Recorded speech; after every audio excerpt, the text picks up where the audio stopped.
Hi and welcome, I'm Melanie from Embracing Love and Light. So in this video I will be explaining the role of the Divine Feminine, because both the Divine Feminine and Divine Masculine each has a role to play in this connection.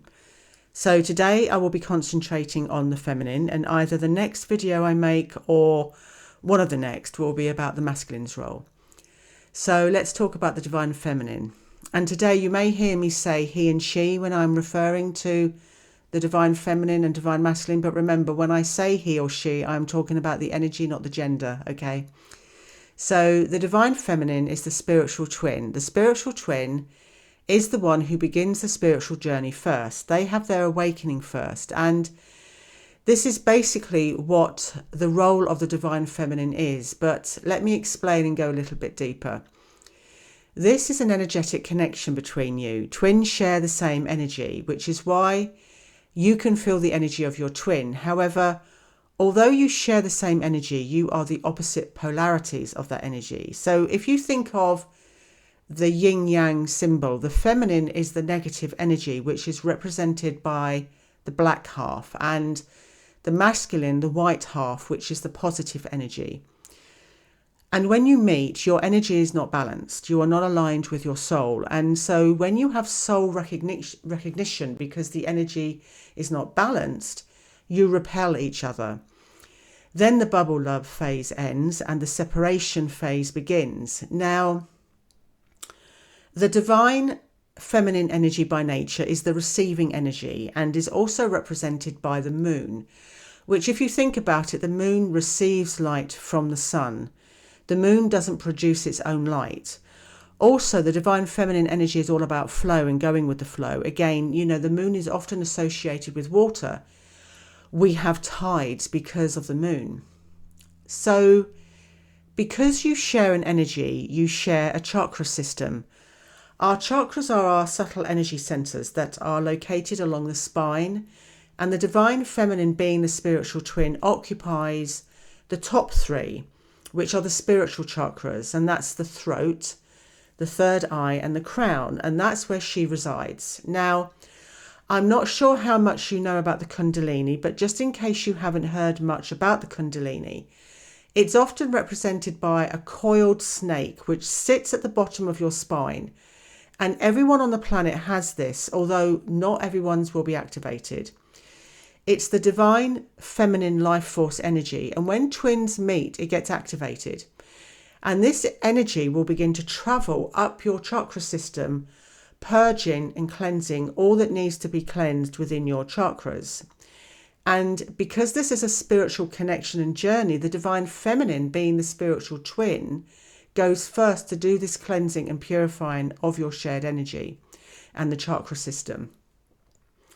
And when the Kundalini reaches the top, the crown, the masculine can have his awakening, but it won't look or be in the same way as the Divine Feminine, as he has a different role within the connection.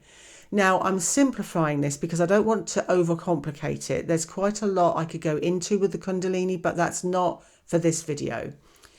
So it's the Divine Feminine's role to wake up first, because from the beginning, they are the ones within the connection that are naturally more in tune with their spirituality and intuition, and more consciously aware to lead this journey. And so by leading the journey, they purge, cleanse, and purify the shared energy. In the physical, the Divine Feminine will do this by doing the inner and shadow work on themselves, facing all those traumas, fears, and pain from anything that comes up from their life, going right back to their childhood, to be healed.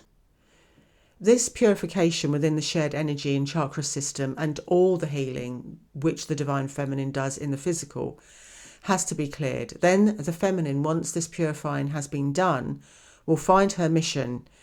It will become clear what that mission is. Usually you will definitely know. It will be different for every Divine Feminine in some way, but you will know, because you will feel such a strong urge to do whatever it is, and you just won't want to be doing anything else, even if you have to give up the job you are doing now, because the urge will be that strong.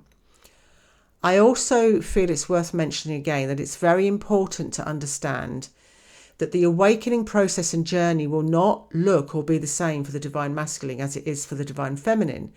And it has to be that way because both the divine feminine and the divine masculine has specific roles within the connection. And because of these specific roles each has to play, the divine feminine needs to stay in their lane, so to speak, because it's when you start to take on the masculine's role, which is the push energy of chasing, trying to make the relationship work, that will keep your divine masculine running further away.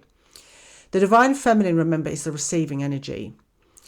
So you see, the feminine role is to go first to lead the spiritual connection and to go through the process of awakening to purify the shared energy and to step into her purpose so the masculine can then start his awakening.